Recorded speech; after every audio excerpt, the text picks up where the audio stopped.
Bonjour à tous et bienvenue à la table ronde sur la thématique des logiciels de santé, validation clinique à son prérequis obligatoire pour accéder au marché.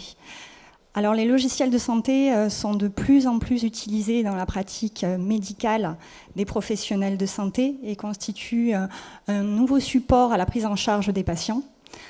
Certains logiciels sont des dispositifs médicaux car ils répondent à des finalités médicales et ces dispositifs doivent répondre à des exigences générales de performance et de sécurité. Donc, d'une part, prouver la sécurité du logiciel et d'autre part, prouver la performance du logiciel, notamment via la constitution d'un dossier technique d'évaluation clinique. Mais comment se passe une validation clinique ? Quels sont les acteurs impliqués et quelle démarche pour l'entreprise ? Avec le règlement européen 2017-745, les exigences en termes d'évaluation clinique vont également être renforcées. Nous aurons donc des impacts à court terme et à moyen terme pour les fabricants et les développeurs de logiciels. Donc pour répondre à toutes ces questions, nous avons 3 intervenants aujourd'hui. Alors, professeur de Boissozon, bonjour. Vous êtes médecin spécialiste de la médecine physique et réadaptation au CHU de Rangueil. Christelle Monnier, cofondatrice de la société Covirtua, start-up créée en 2016, qui développe une solution innovante de remédiation cognitive à destination des personnes atteintes d'AVC ou de traumatisme crânien. Et Michel Huc, docteur en pharmacie et gérant et fondateur du cabinet Aspe Conseil, cabinet spécialisé dans les affaires réglementaires. Alors, pour commencer cette table ronde, je vais m'adresser tout d'abord au professeur de Boissozon. Alors, je vais reprendre mes notes. Professeur, donc, le logiciel de santé occupe de plus en plus une place importante dans la pratique médicale des médecins, des professionnels de santé. Pouvez-vous nous expliquer l'intérêt et les bénéfices d'utiliser ces logiciels à la fois dans la prise en charge du patient et dans la pratique clinique ? Alors, écoutez, moi je fais donc de la rééducation neurologique. On s'occupe de patients qui ont soit des problèmes moteurs, soit des problèmes cognitifs. Et il y a un net avantage à utiliser l'outil informatique et des logiciels pour évaluer et pour rééduquer les patients. Parce qu'on a envie d'avoir des preuves de l'efficacité des thérapeutiques qu'on donne aux patients, qu'on propose aux patients, et l'outil informatique va permettre de mesurer ou de suivre les progrès en rééducation de manière beaucoup plus objective que les anciens outils qui sont des mesures manuelles ou au chronomètre. Voilà. On a une précision et une objectivité de l'outil informatique qui fait qu'on va beaucoup plus être en capacité d'affirmer des progrès et d'évaluer les progrès et de les suivre dans la rééducation qu'on propose aux patients. Donc voilà le principal avantage qu'on trouve à avoir une informatisation, une numérisation à la fois de l'évaluation, de la mesure des performances de nos patients et après de leur rééducation. Et nous avons à côté de vous donc Christelle Monnier de la société Covirtua. Pouvez-vous nous expliquer en quelques mots comment a commencé votre collaboration par rapport à votre pratique au quotidien, les besoins terrains en fait que vous avez identifiés, comment est née en fait cette collaboration avec l'industriel ? Alors, on a rêvé d'un outil de rééducation qui puisse se faire à l'hôpital, à l'intérieur des murs de l'hôpital, mais qui soit au plus proche de ce qui se passe à l'extérieur, dans la vraie vie du patient, avec, je parle de rééducation cognitive, avec donner aux gens des exercices qui les mettent en situation de la complexité des actes de la vie quotidienne. La complexité des actes de la vie quotidienne, c'est être capable d'imaginer le menu de ce que je vais faire ce soir pour des amis que je reçois, et puis après regarder ce que j'ai chez moi, aller faire des courses et préparer la recette de cuisine et préparer le repas. Vous voyez, donc on parle d'actes vraiment de la vie courante. Et on s'est dit ça, pour que nos patients progressent, le mieux, ça serait de le faire chez eux, de les accompagner. Ça coûte trop cher, c'est pas possible. Donc, on va utiliser la réalité virtuelle. on a cherché des acteurs pour nous aider à développer ces scénarios qu'on avait imaginés, parce que j'ai la chance d'avoir une équipe de jeunes rééducateurs, kinés, ergo, orthophonistes dynamiques. Ils ont imaginé tout ça. On s'est mis en chasse d'un partenaire industriel pour le développer. Et puis en fait, on a trouvé la société Covirtua qui l'avait déjà fait. Donc on leur a dit bravo, l'idée elle est bonne, on l'a eue. Vous l'avez eue aussi, vous l'avez fait, c'est génial. Maintenant, on pourrait peut-être vous aider à valider l'efficacité de ce produit. Parce que valider des techniques et l'efficacité de techniques de rééducation, c'est un peu ce qu'on sait faire au CHU de Toulouse, voilà, enfin, dans le service de rééducation. Voilà. Donc ils avaient fait déjà ce dont on avait rêvé. En plus, un acteur local. Voilà.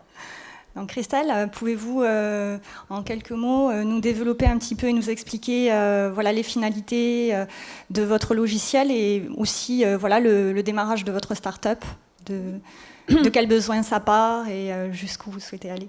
Oui, alors le projet initial était, on va dire, la conjonction d'une histoire d'amitié et, on va dire, du hasard, puisque je voulais au départ créer une société autour de la réalité virtuelle avec un ami informaticien, Roland, et il se trouve que son épouse, Anne-Laure, est orthophoniste. Et Anne-Laure nous disait, ben voilà, dans la prise en charge de mes patients au quotidien, moi je trouve qu'il y a des gros manques dans les outils déjà existants. Comme l'a dit le professeur Xavier de Boissezon, la plupart des outils, en fait, ne font pas forcément le lien entre la vie quotidienne. C'est-à-dire que les outils proposés aux patients sont la plupart du temps théoriques. Donc le patient, en fait, il pratique pas mal d'exercices, aussi bien en cabinet qu'en hôpital. Mais quand il sort du cabinet, il est un peu perdu. Il ne sait pas appliquer ce qu'il a appris en séance. Donc nous, on voulait vraiment un outil qui lui permette de se réadapter à la vie quotidienne. Donc on a créé un outil, en fait, intégrant de la réalité virtuelle pour lui proposer des mises en situation proches de ce qu'il vit au domicile, dans un commerce, dans la rue. Et la deuxième chose que nous avait dit Anne-Laure, c'est qu'elle nous avait dit la plupart des outils qui existent sur le marché sont assez rigides. C'est-à-dire que voilà, quand le logiciel indique qu'une réponse doit être à la réponse A, si le patient, par un raisonnement un peu détourné, un raisonnement un peu original, va donner une autre façon de contourner le problème et va donner par exemple une réponse B, la plupart des outils existants sur le marché sont rigides et ne prennent pas en compte voilà, des points de vue un peu différents. Donc nous, on voulait vraiment un outil collaboratif. Ce qui fait qu'on a créé un outil avec deux interfaces, une interface pour le thérapeute et une interface pour le patient.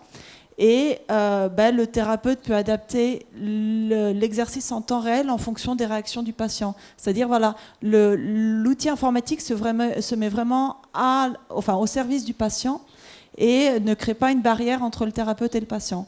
Donc voilà, on a créé un outil qui transforme le thérapeute en maître du jeu, puisqu'il peut faire un peu la pluie et le beau temps sur ce que vit le patient. Je m'explique. On a un outil, par exemple, un exercice de conduite en ville. Si le thérapeute prend en charge un patient qui est très lésé, il mettra en situation le patient dans une ville virtuelle épurée, c'est-à-dire sans feu rouge ni rond-point, par exemple. Et si en cours d'exercice, il se rend compte que le patient est à l'aise, il pourra rajouter ces éléments de complexité. Donc il pourra mettre des ronds-points, il pourra rajouter des feux rouges, il pourra même mettre des embouteillages en place dans la ville, il pourra rajouter des obstacles comme une ambulance qui grille un feu rouge. Voilà, il s'adapte vraiment à son patient et il a un outil vraiment simple et modulable. Et est-ce que la validation clinique de votre logiciel a-t-elle été une composante dès le début de votre stratégie ou est-ce que c'est venu au fur et à mesure de votre réflexion? Alors au départ, on avait l'objectif de vendre le logiciel à des orthophonistes qui travaillaient dans un cadre libéral, donc on n'avait pas du tout songé à aller vers une homologation de dispositif médical et donc une validation clinique. Et rapidement, on s'est rendu compte qu'il y avait un intérêt de la part des CHU et des établissements de santé. Et dans la plupart de ces établissements, le fait de valider, de détailler scientifiquement la pertinence de notre outil est apparu très vite. Par exemple, des groupes privés comme Orpea, Ramsay Général de Santé nous ont dit assez vite, pour être référencé dans notre catalogue de fournisseurs, il faudra que vous prouviez que vous êtes dispositif médical, il faudra que vous étayiez votre validité scientifique et organisationnelle. Donc, rapidement est venue la nécessité d'avoir cette validation clinique. Et à terme, on souhaite que le patient prennent en charge financièrement l'utilisation de l'outil pour une utilisation entre les séances. Et cette nécessité est encore plus prégnante puisque voilà, nous on considère qu'on ne peut pas proposer un outil à des patients sans leur prouver que ça marche. On sait que commercialement ils ne nous suivront pas forcément. Donc voilà, cette nécessité est venue assez vite. Et, quelles pourraient être les revendications médicales de votre logiciel suite à la validation clinique ?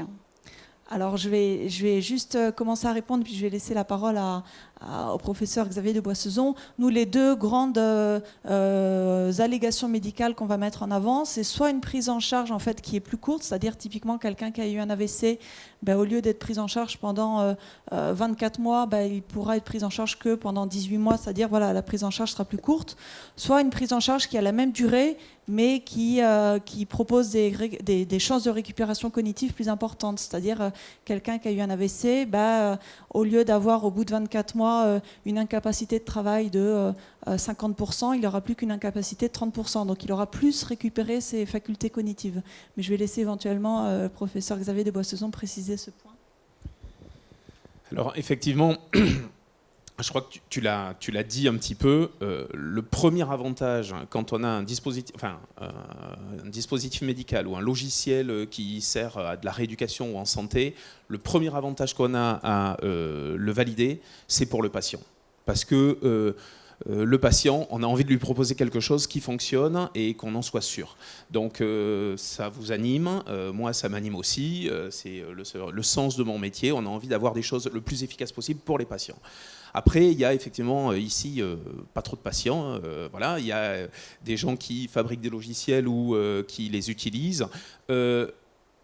Moi, je suis scientifique, j'ai envie de prouver l'efficacité de manière la plus rigoureuse possible, scientifiquement parlant, du dispositif que j'utilise. On fait une médecine qui est de plus en plus fondée sur les preuves et on fait de la rééducation qui est aussi fondée sur les preuves.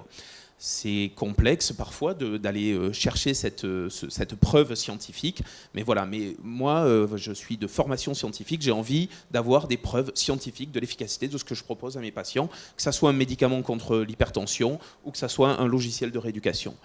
Et puis après, il y a le problème des financeurs. Et les financeurs, que ce soit moi qui vais dire je veux absolument que mes patients, je puisse leur proposer telle rééducation et il faut pour cela me coter l'acte, voilà, ou que ce soit celui qui fabrique le dispositif qui veut aussi que ça soit bien financé, le financeur il va avoir besoin de preuves scientifiques, je pense, tôt ou tard, pour valider l'utilisation d'un dispositif. Et je reviens encore sur Christelle. Concernant la validation clinique, quelle démarche avez-vous entreprise ? Quels acteurs avez-vous sollicité sur la partie réglementaire, la partie clinique en fait, parce que pour une start-up, ça demande quand même pas mal de travail, beaucoup de temps, un peu d'argent aussi. Donc, est-ce que vous pourriez nous indiquer un petit peu les différentes étapes en fait ? En fait, pour accompagner cette démarche-là, on a complètement étoffé l'équipe pour s'orienter d'une pratique, on va dire, très empirique de la constitution d'un logiciel. Au départ, notre équipe était constituée de 3 orthophonistes qui ont créé empiriquement le logiciel et on a voulu justement valider scientifiquement ce qu'on faisait. Donc, on a embauché en septembre 2018 une docteure en neurosciences, notre directrice scientifique, voilà, qui va encadrer ces études cliniques et qui va vérifier le protocole de l'ensemble de ces études et voilà, qui va gérer les publications après suite à ces études.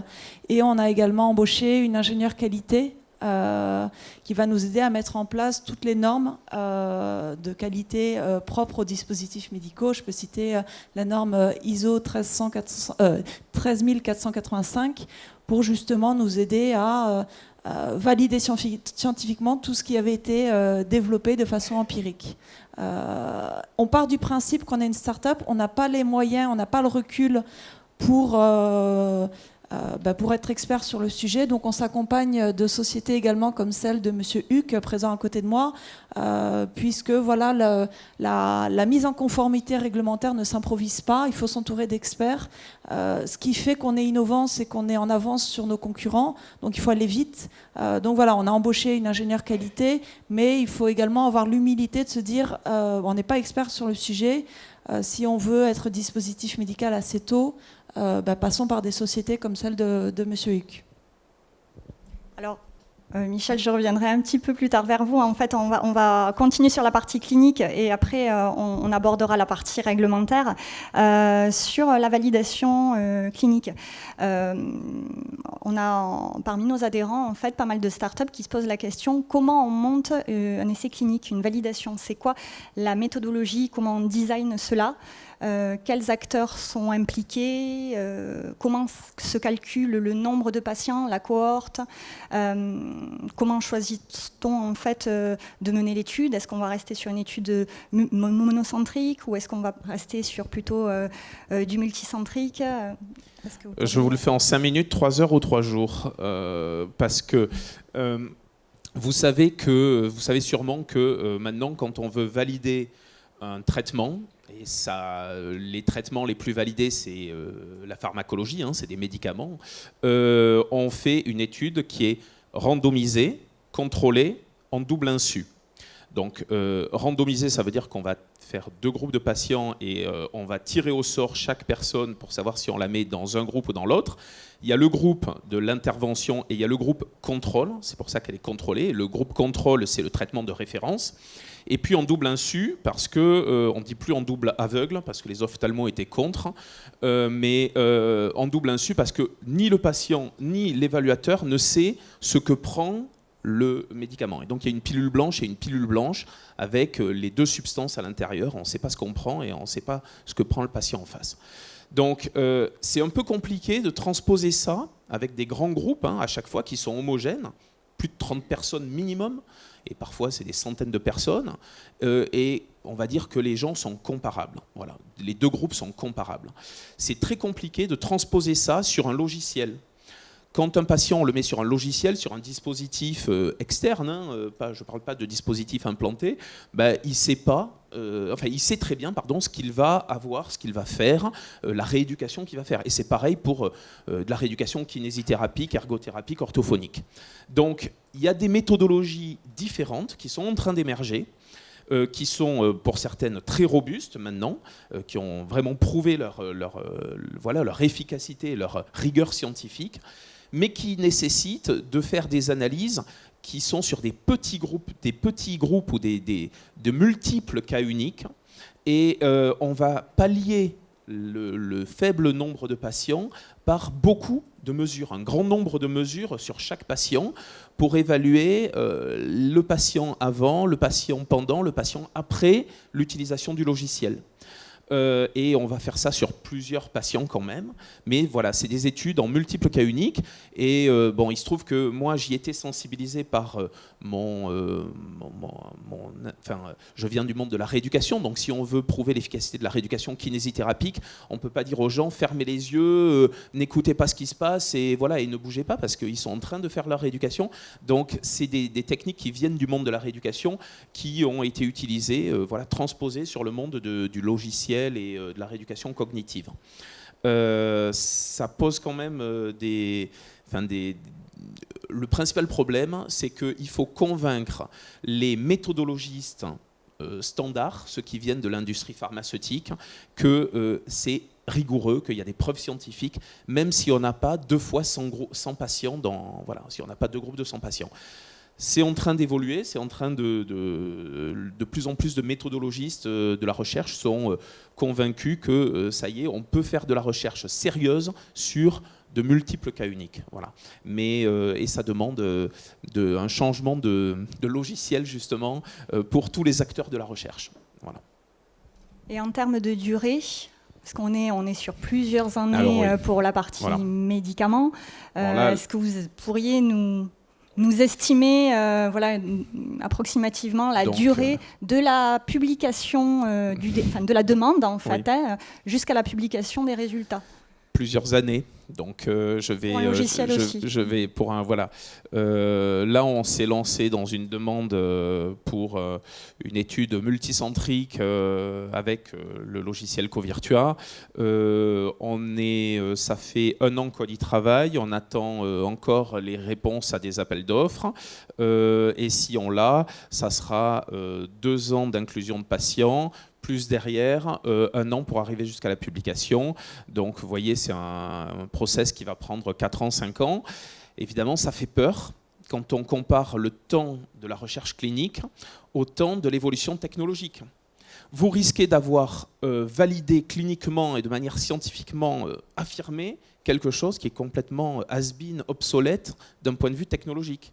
Mais vous aurez la preuve que votre version d'il y a 2 ou 3 versions par rapport à la version actuelle, elle a quand même une preuve scientifique et que vous n'avez fait qu'améliorer le process, donc ça ne devrait pas avoir rétrogradé d'un point de vue de la preuve scientifique. Voilà. Je vais m'adresser maintenant à Michel. Donc, le professeur Xavier de Boissezon nous a bien confirmé que même pour une validation clinique des essais cliniques, pour les logiciels, on était quand même sur des temps assez importants. La question que je voulais vous poser, c'est que est-ce que la validation clinique ou l'évaluation clinique est-elle obligatoire pour tous les logiciels, toutes classes confondues, ou y a-t-il des critères? Et ma deuxième question, c'est par rapport au quid en fait des logiciels qui ne sont pas classifiés DM, typiquement les serious games, qui peuvent aussi passer par des validations cliniques. Comment cela se passe? Alors, ce que dit la nouvelle réglementation qui s'appelle 2017-745, bon, je ne vais pas faire un cours de réglementaire parce que à cette heure-ci, c'est indigeste, même un peu plus tard d'ailleurs. Mais donc, la nouvelle réglementation qui va s'appliquer, donc on laisse de côté la réglementation actuelle puisqu'elle va être caduque au 26 mai 2020. Ce qu'elle dit, c'est que tous les dispositifs médicaux doivent faire l'objet d'une évaluation clinique dans le dossier. Alors, juste pour quelques termes, il ne faut pas confondre évaluation et investigation clinique. C'est-à-dire qu'il y a l'évaluation clinique, c'est amener la preuve de la performance et de la sécurité du dispositif une fois qu'il est appliqué sur la personne humaine, puisque dans certains cas, on a pu faire, ce ne sera pas le cas ici, sur l'animal. Enfin, encore que je ne suis pas expert, peut-être qu'il y a des choses à faire sur des preuves de concept animal, mais bon, il me semble que non. Mais voilà, donc vraiment la clinique, c'est la première, amener la preuve que sur la personne humaine, le produit, le dispositif médical va être performant et sûr, et que son bénéfice est supérieur à son risque. La seule chose qui intéresse les autorités de santé, et la seule chose qu'on a à montrer dans le dossier, tout ça, pour ça, on peut dire, c'est pour montrer la performance est supérieure au risque. Donc, il faut le montrer pour quelle que soit la classe du dispositif, sachant que les dispositifs sont classés d'une classe 1 à la classe 3. 1, peu risqué, 3, extrêmement risqué. Je vous prends un exemple peut-être en dehors du logiciel. Classe 1, vous avez des brosses à dents qui sont des dispositifs médicaux. Bon, il y a assez peu de chances de se tuer avec une brosse à dents. Le cœur implantable Carmat est de classe 3, évidemment, parce qu'il est extrêmement risqué. Donc vous voyez que le panel est assez large, et dans tous les cas, il faut faire une évaluation clinique dans le dossier de marquage CE qui va permettre d'obtenir le marquage CE. Là où il faut s'entendre sur les termes, c'est, aujourd'hui on se demande est-ce que c'est une investigation clinique qui est obligatoire. Une investigation clinique, c'est le terme en dispositif médical pour essai clinique. Donc on va parler d'essai clinique parce que c'est plus parlant. L'essai clinique, c'est le terme médicament, mais qu'on peut reprendre ici. Donc en fait, la question à se poser, c'est est-ce qu'il va falloir faire un essai clinique systématiquement, suivant la nature du produit. Alors, c'est à la fois lié à la classe du dispositif. Effectivement, si on est en classe 3, il n'y a pas besoin de se poser de questions. La réglementation future oblige à la réalisation, sauf des exceptions dont je vais vous faire grâce, à réaliser vraiment un essai clinique. Donc en classe 3, en classe 2B implantable, c'est obligatoire. Bon, donc déjà, il y a des logiciels qui peuvent être, même stand-alone, qui peuvent être des classes 3 s'ils prennent des décisions thérapeutiques, bien sûr toujours assistés avec un médecin, mais des décisions qui peuvent mettre en jeu la vie du patient, ils sont en classe 3. Ces logiciels-là, c'est sûr qu'il va falloir faire une investigation clinique. Alors le problème se pose plus pour les produits qui sont dans les classes moins risquées, 1, 2A, voire même 2B, où on peut se demander est-ce que oui ou non je dois faire un essai clinique. La réglementation, là aussi, est relativement claire. Il y a 2 façons de faire l'évaluation clinique en matière de dispositifs médicaux. Soit vous arrivez à avoir des données sur des logiciels équivalents à celui que vous êtes en train de développer, première condition. Deuxième condition, il y a eu des données cliniques publiées, valables, qui amènent la preuve de la performance et de la sécurité de ce dispositif médical équivalent au vôtre, et à ce moment-là, vous appuyez sur ces données-là, et donc vous pouvez vous dispenser de faire une investigation clinique. Deuxième cas de figure, vous avez un logiciel innovant, ce qui est votre cas, enfin, Covirtua. Par définition, s'il est innovant, il n'y a pas de dispositif médical équivalent. Bon, je vous simplifie la réglementation, mais en fait, c'est ça l'esprit. Il n'y a pas d'équivalent. S'il n'y a pas d'équivalent, pour amener la preuve de la performance et de la sécurité, il va bien falloir faire un essai clinique, voilà, multicentrique ou pas, qui va durer effectivement relativement longtemps. Donc en fait, la réglementation là-dessus est relativement claire. Alors, évidemment, c'est clair en première lecture. Après, ce qu'il faut comprendre, c'est que l'attention que va apporter l'autorité qui va délivrer le marquage CE à la façon dont vous avez traité la chose va dépendre quand même, c'est écrit dans le règlement, de la classe du dispositif, donc de sa classe de risque. Donc on peut penser qu'on peut faire une approche par une équivalence sur un dispositif médical équivalent sur une classe 2A, sur une classe 1, effectivement, ça peut être admis d'avoir un équivalent qui est à peu près équivalent et pour lequel vous avez des données, mais enfin, ça sera de moins en moins le cas. Et par contre, plus on va vers des DM à risque, moins ça sera possible. Voilà. Il faut savoir aujourd'hui que cette réglementation, il n'y a pas eu encore de délivrance de marquage CE suivant cette réglementation et que les organismes notifiés, qui sont le bras armé de l'autorité compétente, vont aussi, eux, avoir à faire l'interprétation de la réglementation. Est-ce qu'ils vont admettre des équivalences, comme on en a vu, qui étaient un peu scabreuses, on va dire, jusqu'à présent? Je ne pense pas. Maintenant, jusqu'où elles vont aller dans l'analyse, là, ça ne sera pas une science exacte et ça sera au fabricant qui défend son dossier de bien défendre son dossier auprès de l'organisme notifié s'il veut passer par la voie de l'équivalence. Par contre, dans le cas de Covirtua, vous avez pris la décision de faire un essai clinique.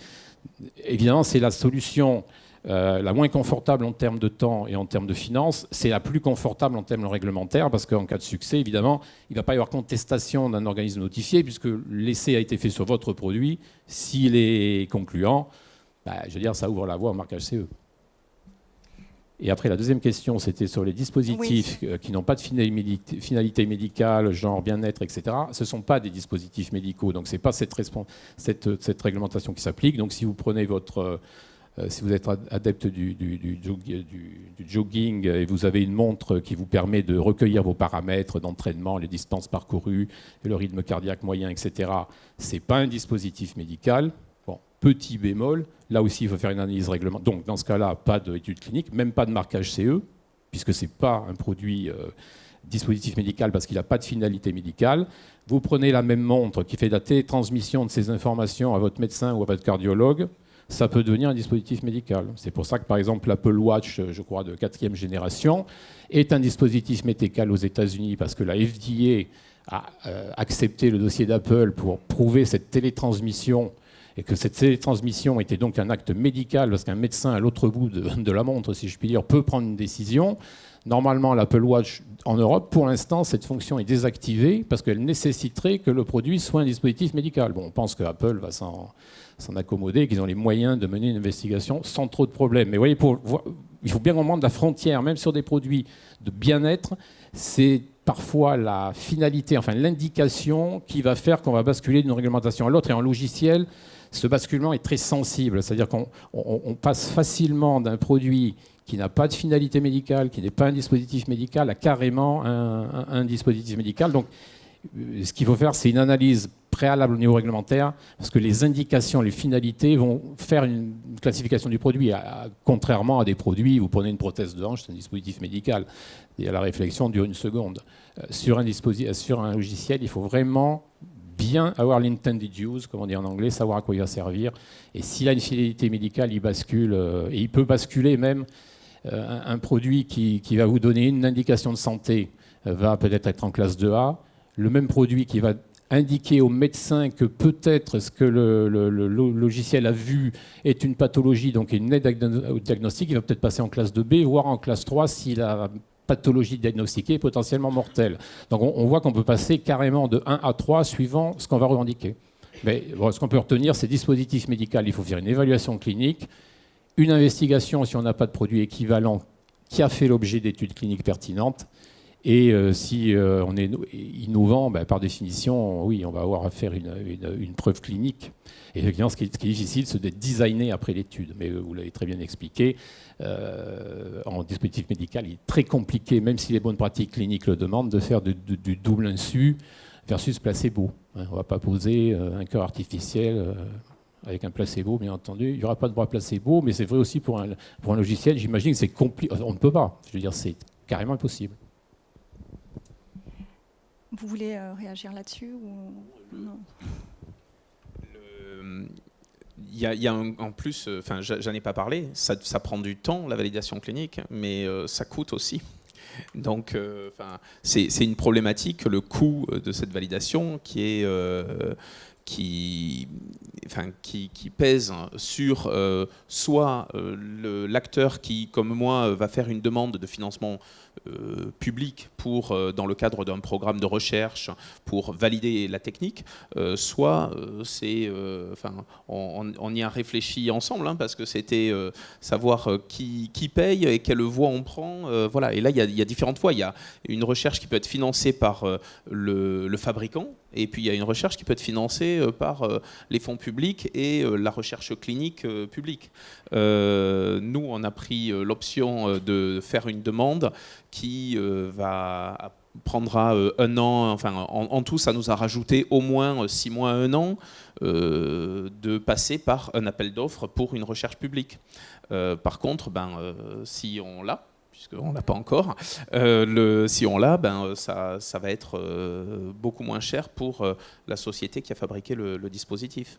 Mais ça, tu peux peut-être parler de cette réflexion que vous avez eue sur combien ça allait coûter. Et, voilà. Et vous avez fait le choix de prendre quelqu'un qui est un directeur scientifique, mais voilà, vous le payez, mais il fallait, j'imagine que vous l'avez mis en balance avec le fait de payer une recherche directement. Oui, c'est vrai qu'en tant que start-up, on a plusieurs alternatives. Comme disait Xavier, soit un financement public, et là, en fait, la contrepartie, c'est le temps, c'est-à-dire que c'est très très long. Autre chose, avec un financement public, les résultats sont forcément publiés. Ce qu'il faut savoir, c'est que si on veut faire une revue de l'état de l'art en s'inspirant de ce que font des concurrents, beaucoup de concurrents comme General Electric Healthcare ou d'autres gros concurrents, peut-être Apple ou voilà, des gros éditeurs mondiaux, choisiront de faire une étude clinique mais de ne pas publier leurs résultats. Donc on ne pourra pas s'inspirer de leur étude clinique pour prétendre à faire la même chose qu'eux. Donc voilà, on a 2 alternatives. Soit on paye la rapidité, on paye un laboratoire privé qui va nous facturer une étude à 500, 600 000 euros. On aura les résultats un peu plus rapidement et on pourra choisir de les publier ou non. Soit on passe par un financement public pour lequel on paye quasiment rien. Mais voilà, les échéances sont beaucoup plus longues. Nous, dans notre cas, on choisit justement de ne pas choisir. C'est-à-dire que dans notre feuille de route, il y aura aussi bien des études avec un financement public que des études privées. On est en phase de levée de fonds. C'est ce que ça va financer, puisqu'en fait, aujourd'hui, le logiciel est utilisé avec des patients qui ont eu un AVC. On a également des applications possibles pour des patients malades d'Alzheimer, des patients qui ont une sclérose en plaques, qui ont Parkinson. Et donc, on sait qu'on aura des études à financer pour chacune de ces populations pour que justement notre logiciel soit reconnu dispositif médical pour telle et telle population. Donc, l'un n'empêche pas l'autre, mais voilà, il faut savoir que si c'est du privé, les montants ne sont plus du tout les mêmes, mais par contre, ça va un peu plus vite. Si c'est du public, il faut avoir le temps. Merci. Oui, je voulais rajouter juste une chose par rapport à ça. Effectivement, ça va peut-être un peu plus vite. Alors, c'est vrai qu'en général, ce qu'on recommande, c'est de ne pas publier les données, parce qu'on a bien compris, c'est que si on publie les données, il suffit qu'un concurrent développe un dispositif médical équivalent. Évidemment, il va récupérer ces données-là pour les fournir dans son évaluation clinique, et ça pourrait lui éviter, lui, de faire une investigation clinique. Alors, par contre, il y a quand même un bémol, c'est qu'il faut arriver... Ça, c'est le fait, il faut que les données soient publiées, accessibles. Il faut quand même montrer que son dispositif médical est équivalent. Alors, il y a des produits, je reprends aussi, parce que j'aime bien les exemples un peu basiques, mais vous prenez une prothèse de hanche en nickel cobalt, je veux dire, vous faites une analyse, vous découpez celle du concurrent, vous pouvez arriver à montrer que vous avez le même design, que c'est équivalent, ça coûte un peu d'argent, mais ça fait gagner du temps au niveau clinique. Bon, encore faudrait-il qu'il y ait les mêmes procédés de fabrication, mais enfin, je passe les détails. En logiciel, j'imagine qu'aller prouver que finalement le logiciel, derrière, il y a la même mécanique informatique, je dis mécanique informatique parce que j'y connais rien, ça va certainement être très compliqué. Donc cette preuve de l'équivalence qu'il va falloir amener à l'organisme notifié pour dire j'ai pris les données publiées de Covirtua et j'ai fait un dispositif équivalent, il y a quand même les deux. C'est-à-dire qu'il faut, que les données soient pertinentes, ça on espère qu'elles vont l'être à l'issue de l'étude clinique, donc qu'elles soient publiées peut-être, mais il faudra que le concurrent soit capable de montrer qu'il a fait exactement le même dispositif. Quand on est en classe 2B, en classe 3, c'est pas compliqué. La similitude, ça devient exactement le même produit. C'est-à-dire que le législateur, en fait, hypocritement a dit c'est possible de se passer d'études, mais a tué la possibilité en imposant des conditions qui font que c'est impossible. La seule chose qui est un peu inconnue aujourd'hui pour faire cette loi d'équivalence, c'est de savoir quelle va être la souplesse de l'organisme notifié sur son interprétation de la réglementation sur l'équivalence. Et en termes de logiciel, donc je ne suis absolument pas spécialiste, je pense que c'est compliqué, il y a certainement les sources, etc. Je veux dire, tout n'est pas... C'est pas parce qu'il y aura une publication, on aura Covirtua, un logiciel lambda ne va pas pouvoir dire j'ai fait le même logiciel que Covirtua. C'est plus facile sur des dispositifs physique, matériel, où finalement, nous, on connaît des opérateurs qui prennent le dispositif concurrent et qui le coupent en morceaux, qui étudient tout de A à Z et qui disent on est identique, ou on est très équivalent. Bon, il me semble qu'en logiciel, c'est un peu plus compliqué. Donc, même avec des données publiées, on a un niveau de protection grâce à le fait que le concurrent va devoir montrer que c'est équivalent et les organismes notifiés vont challenger cette équivalence. Parce que si le législateur a fait cette nouvelle version du règlement, c'est pour aussi éviter d'avoir des équivalences qui s'appuient sur des équivalents, qui s'appuient sur des équivalents. On a des exemples très connus sur les stents coronariens. Le premier a fait des études cliniques, le deuxième a dit j'ai juste un peu changé le design du ressort, donc je m'appuie sur le premier. Et quand on arrive au 10e qui s'est appuyé sur le 9e, etc., le produit n'a plus rien à voir, il est sur le marché sans essai clinique. Et ça, le législateur n'en veut plus. Donc cette notion d'équivalence va quand même être challengée, ce qui va quand même vous protéger aussi, même si vous publiez. Surtout que dans le logiciel, la brevetabilité est souvent caduque. C'est souvent on va dire une question qui ne se pose pas. C'est pas pertinent de déposer une protection, on va dire, juridique sur notre logiciel. Xavier parlait des échéances pour cette étude clinique. C'est des échéances qui arriveraient à 4-5 ans. Et comme il l'a bien dit, en fait, on aurait une validation dans 4-5 ans. Donc juridiquement, on serait bien conforme à la réglementation, mais nous, notre logiciel, il aura bien progressé. Donc en fait, on aura toujours une avance. On embauche pas mal de docteurs et on a plus de 40% de notre masse salariale qui est liée à la recherche.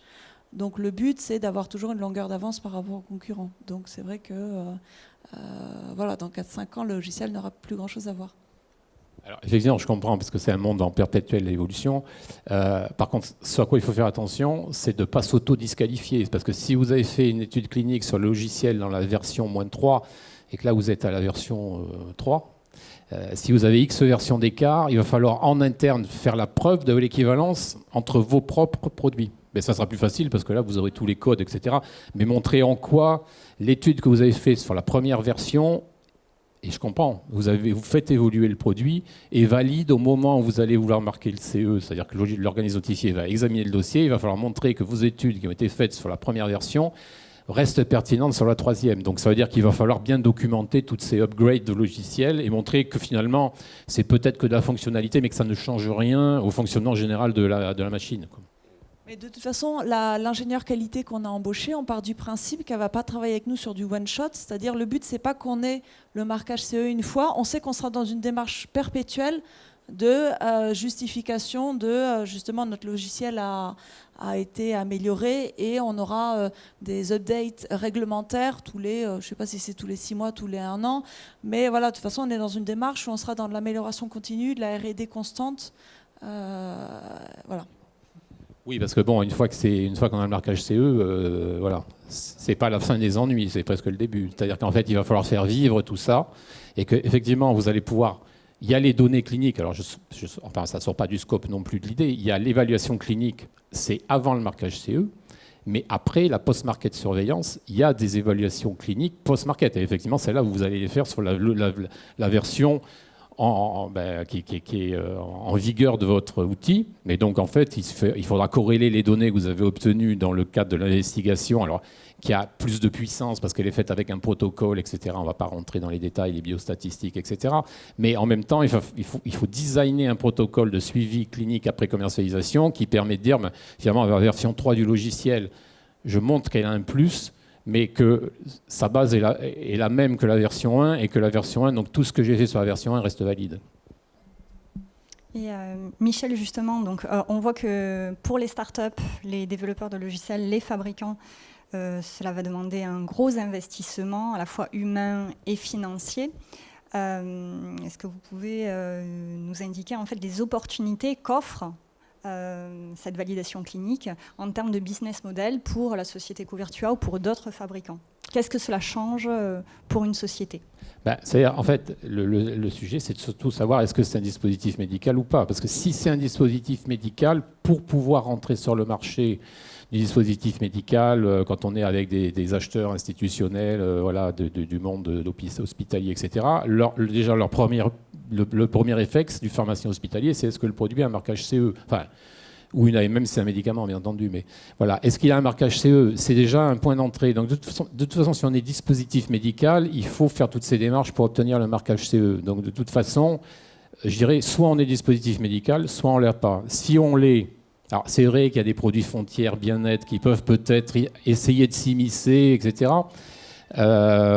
Mais ce que je dirais, c'est qu'avec un dispositif médical, l'avantage qu'on a, c'est qu'on va pouvoir faire des allégations de santé. Il faut bien comprendre que le dispositif médical, c'est un dispositif de santé, c'est un produit de santé au même titre que le médicament, et c'est bien les deux seuls. Et donc ça lui permet on peut faire des allégations sur un dispositif médical en matière de rééducation. Après, ça sera aux critères principaux et secondaires de l'investigation clinique qui diront ce que vous allez pouvoir alléguer. Mais ces allégations, vous ne pouvez les faire que si vous êtes dispositif médical. C'est-à-dire que vous n'allez pas pouvoir faire le même logiciel, à la limite, même si il a peut-être un peu les mêmes fonctions, mais il ne pourra pas alléguer sur le fait qu'il améliore le rétablissement du patient, la rapidité. Je ne sais pas ce que vous allez alléguer, mais voilà. Donc de toute façon, c'est un passage obligé. C'est soit dispositif médical et c'est un produit de santé avec tout ce que ça suppose de complexité réglementaire, mais davantage concurrentielle parce qu'on peut alléguer, soit c'est pas un dispositif médical et ça reste un produit, on pourrait dire bien-être, etc., mais qui ne sera pas admis à l'hôpital non plus parce qu'il n'est pas marqué CE, enfin qui va se fermer les portes successivement.